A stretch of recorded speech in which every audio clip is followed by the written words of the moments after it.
I'm Suzanne Chouteau. I'm professor of art and art history at Xavier University in Cincinnati. I've been making prints since I was in kindergarten. I loved the mark that you could achieve in print, and I loved the surprise of lifting up the paper and seeing what happened. So I see this whole body of work that I've been doing as this journey of what it means to be human, what it means to comment on myself as a 21st century inhabitant of this planet. What do I cherish? What do I believe in? What do I care about?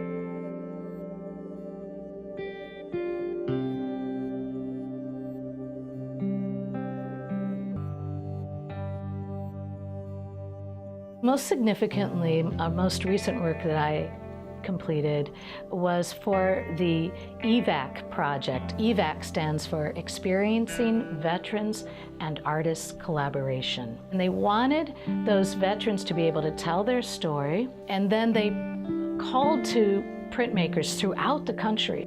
And we were paired with a veteran.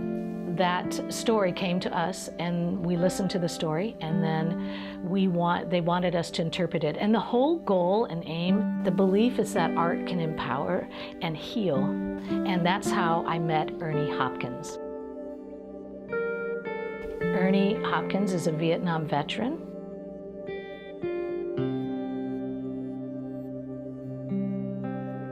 So they took us out and they dropped us off, and we started walking towards a mountain line. When we got up there, we stopped, and this other platoon was coming by us to do a perimeter.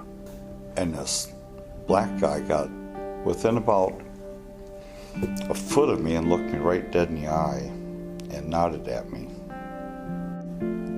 And when he turned around after nodding at me, and I turned to look the other way, we hit a landmine. It blew his chest up, knocked me over. When I got up, I turned around and looked, and he was laying there, and he was pumping blood out. I was able to take my fingers and stick into his holes and stop him from bleeding until the helicopters could get there. I never knew the guy's name. I thought he was dead. So they said it was a black guy that died. Well, I knew it was him, but he had saved my life. 1999 in St. Louis, Missouri. Went to a reunion. This black guy come. He said, "It's Jesse Hill." I said, "I have no idea who it is." And he says, "He's the guy that was in that landmine incident. That's now he died." Went up and Jesse is there, and he says, "I don't know you." I said, "Well, I don't know you either." And I says, "The only way I know you is if you had a bunch of holes in your chest."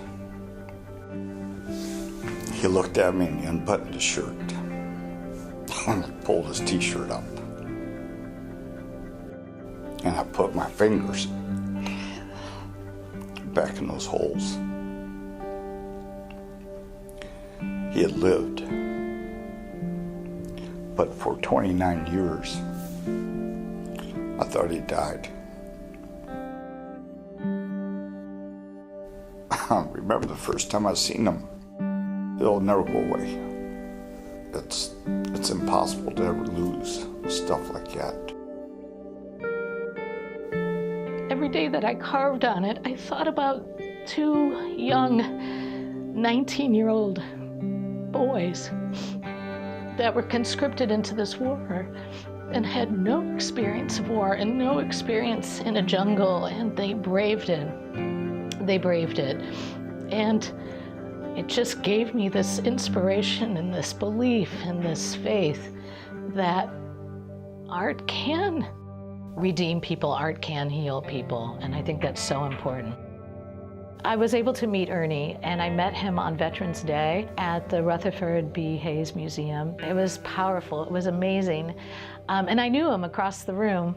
I recognized his features and just the way, having carved him and worked on that rendering for like 3 weeks.